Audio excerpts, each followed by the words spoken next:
remember looking at him and I go, I'm gonna, go back to school and I'm gonna be an attorney and someday I'm gonna open my own firm. And it was completely one of those legally blonde moments. But he looked at me and he thought I was joking and he laughed at me and all right. So Heather, you've really built quite a successful, firm here over the years. That's which is terrific. What are some of the things that, you do that's, I guess, a little bit unique? What do you attribute your success to? So I think that it's kind of not a quick answer, and where I've come from and what makes us, I think, different really is attributed to the path that I took to get here. And so basically, I'm gonna give you my story here, is when I was obviously much younger, I grew up a professional figure skater and got married very young. We had 3 kids. I went through my own divorce, and it was through that process where I saw injustices that I felt were within the system itself. But like how you had alluded to earlier, that divorce is an extremely emotional process. And especially if you have any additional, if you have domestic violence or false allegations, it just adds on another layer. And so when I was going through my divorce, my attorney at the time, was good. He knew the law. He knew what to say and all the right legal words. But I didn't know what those meant at that point. I could only deal with what he was telling me, and there was definitely a disconnect there where he'd talk about how things were, but I didn't know exactly what that meant for the current situation. I didn't know what that could possibly mean a year, 2 years, 5 years down the road. And I remember sitting in court one day, because all you do is sit around and wait while you're in court. And I was speaking with another woman who was sharing the same sentiment that I was feeling, that our lawyers, knew what to say, they knew the law, but they didn't get it. And I remember going to bed and laying in bed, looking at the ceiling and thinking, what is it? And it is the empathy that comes along with the process. It's understanding, when you sit in court all day, even though you do nothing, you do nothing but sit around and wait and listen to your attorney talk, but you walk out completely emotionally, physically exhausted, and you feel like you just went to war. And understanding even that sometimes where, that makes a huge difference. And so obviously I was drawn to the litigation side. I was a professional figure skater, so I like the spotlight. I love litigation. I walk into court and I hear the Rocky music going, and I get all pumped up. But I love that side of it. But anybody can do that. Right. Any lawyer that understands the process can do that. One of the things that I'm really proud of with our firm is we're very good negotiators, but we know when to kind of change the switch and become litigators.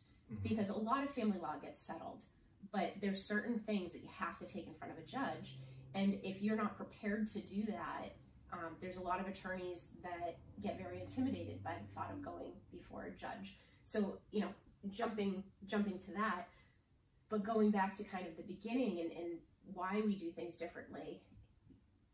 I remember my attorney looking at me going, you have 3 kids, what are you going to do to support them at that point? Because all I had was a high school diploma, and I was teaching skating, but at that point the economy had crashed and extracurricular activities are the first thing to go when the money's tight. And so I remember looking at him and I go, I'm gonna, go back to school and I'm gonna be an attorney and someday I'm gonna open my own firm. And it was completely one of those legally blonde moments. But he looked at me and he thought I was joking, and he laughed at me, and I was insulted because he goes, no, seriously, Heather, what are you gonna do? And I said, I just told you what I'm gonna do. And then he looked at me and he said, do you have any idea what that entails? And I was like, no, but I will figure it out. So that's what I did. My kids were under the age of 6. I went to community college, I went to undergrad, I went to law school. I worked and gained the knowledge in order to open my own firm in 2016.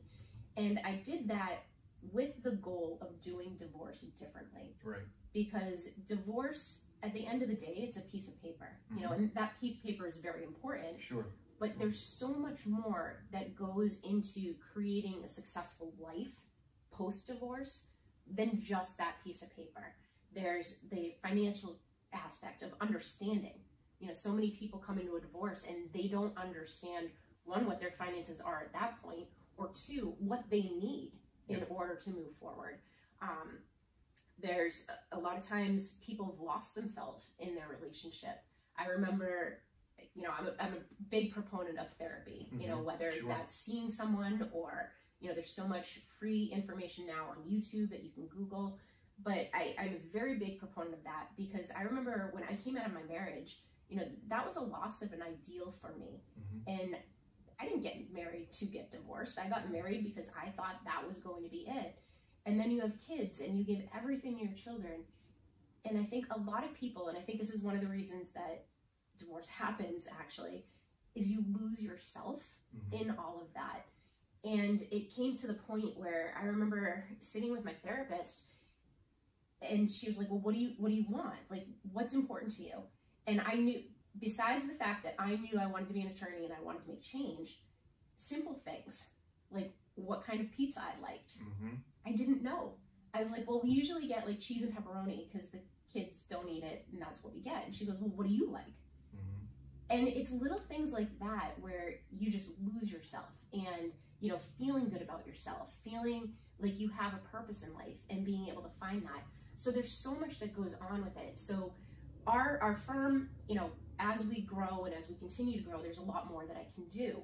But so we've definitely developed as time goes through. We recently brought on a client experience specialist to be an emotional support to our clients, you know, to be there to help them kind of through that process. And she's going to be going through high conflict divorce coach certification program. So once she's done that, we're going to have a high conflict divorce coach on staff to be able to support our clients in that way. Because at the end of the day, a legal piece of paper is only a legal piece of paper. Right. But my goal is to help somebody who comes through our door, regardless of who they are, leave in a way where they can really flourish in life. And I think that's one of the reasons where we have been successful, is because of the path that I've taken. It shows people that it is possible. And divorce doesn't mean necessarily the end. It's definitely an end, but it can be a complete new beginning as well. Absolutely. And you know, that's what I try to do here. I think that's terrific. You know, you and I have known each other for a number of years here, and one of the things I love about working with you and your clients is your approach is very holistic. It's, you know, as we started with, there's a lot of people can do divorce. But divorce is a difficult situation, and to do it better and to really look to the person, the people behind that is so important. You know, I've dealt with a lot of clients who have gone through a divorce, and a lot of times the emotional impact, even after the divorce, is so extreme that they're left shattered. And to be able to move forward with your life and make that the emphasis is so very important. I can't emphasize that enough, and it's great to hear. And I know, I mean, you don't just talk the talk, you walk the walk. I know you that well. So to hear that you've built your firm around that and have that as a focus, in addition to representing the client in the best legal fashion and getting them the best situation, but to look at that whole person and be able to point to that future, that there is a new chapter that can open up. I think that is so important, and it's terrific that you do that. I think that really, it makes a difference.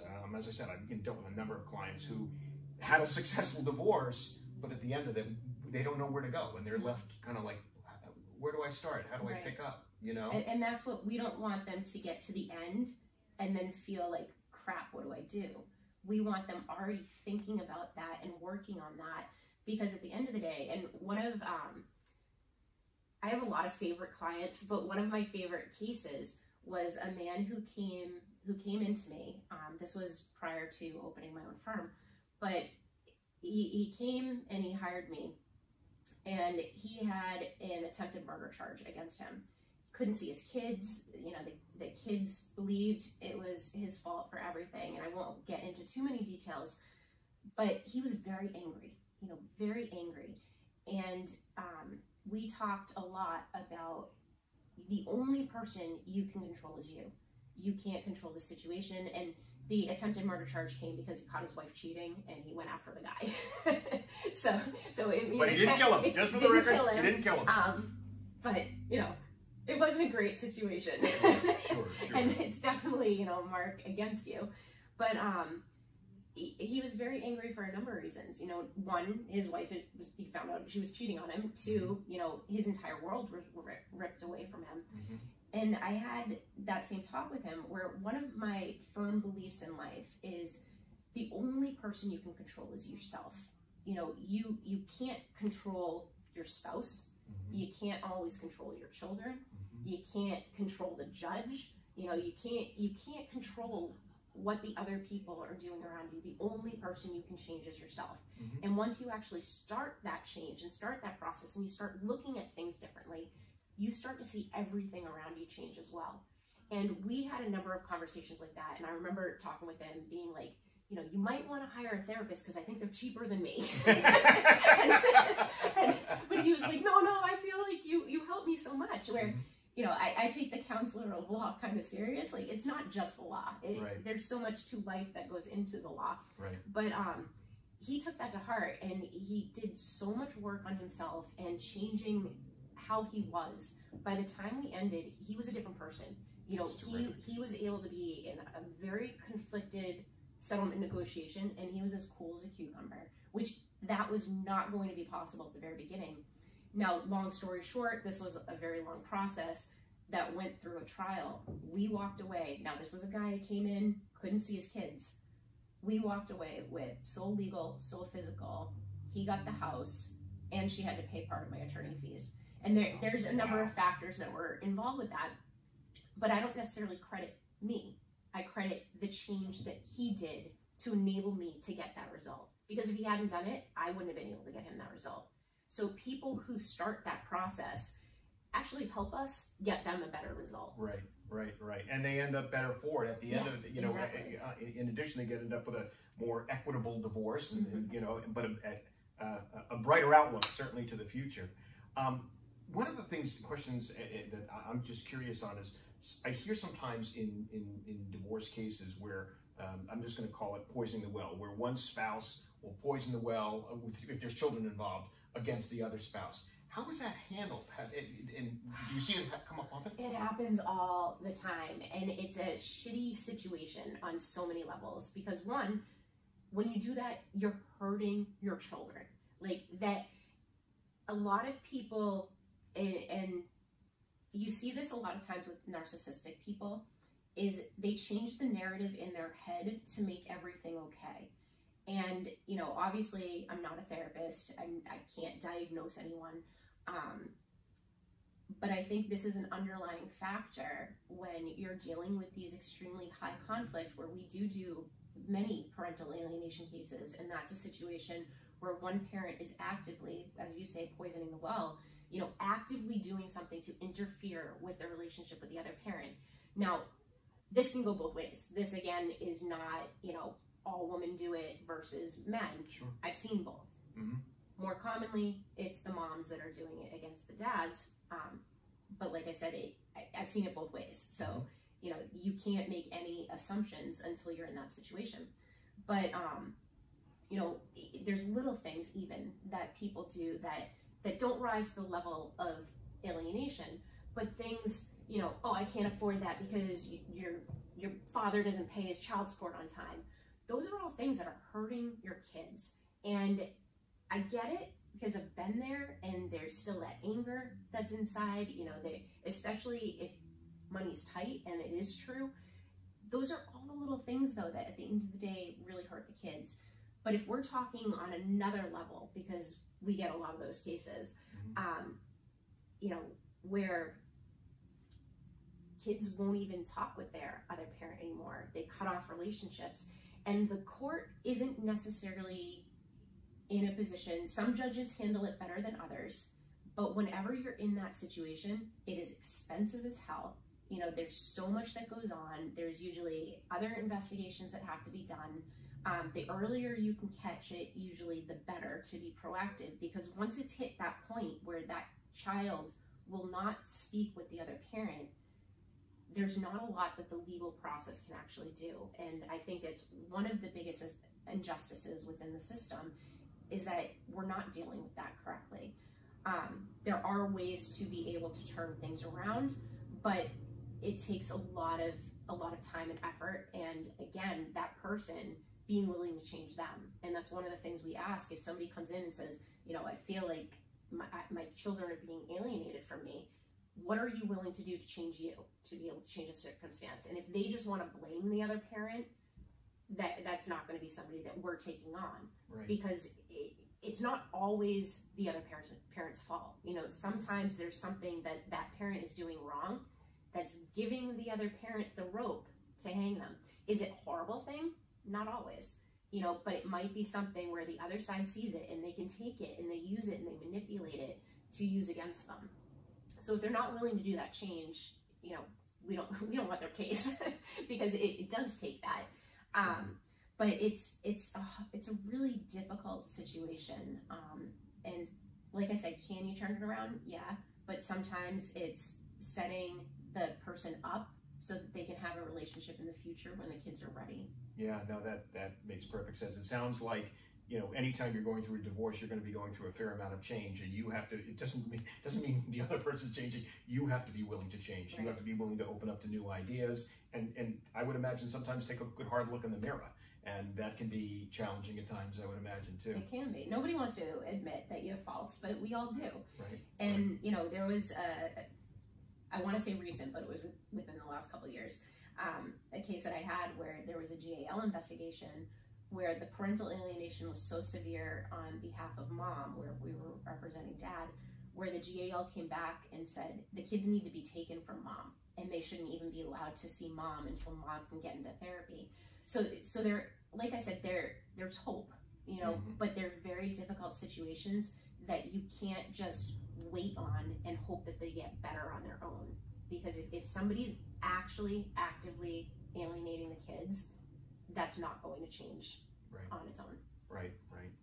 I think, you know, a lot of the things we've chatted about today are so important. I think the overall theme is, if you are thinking about a divorce, or if you're in a situation where you are either, you know, in danger, or you are your kids are in a situation where that's not good, definitely reach out.